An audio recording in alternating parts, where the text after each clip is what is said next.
So, as of 6 PM, ito po yung kasalukuyang sitwasyon namin. As in, ngayon lang to talaga. Kanina, sobrang nipis pa ng tubig, malinaw na. Tapos ilang araw na rin medyo wala na masyadong ganito. So, umulan lang siya ng mga 30 minutes to 1 hour or mag 2 hours. Pero mahina lang ganito. Ito na yung sitwasyon. Siguro mas maganda talaga pag may DK na talaga dito. Kagaya ng harap ko, may dike na.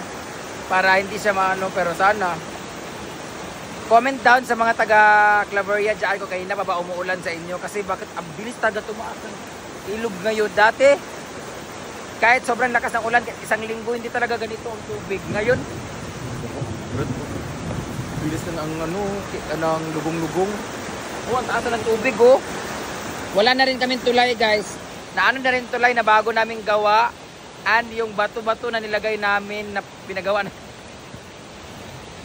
So sa mga pupunta dito, medyo hirap talaga. Andun yung natin, yung tulay natin na isa. Pero may daan naman doon, may bisita ko dito. So ano masasabi mo sa sitwasyon namin ngayon? Paano ka makakauwi? Ambutan.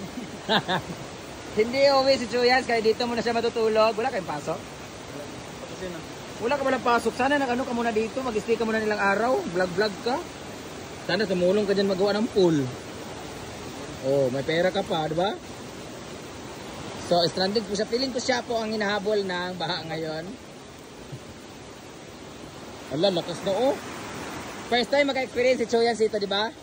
Ngayon ka lang naka-experience ng ganito dito, no, sa farm. Patong unang, gamay. Hindi ba masyado dati? Grabe oh. Takot. Ganito na naman siya. Lakas talaga.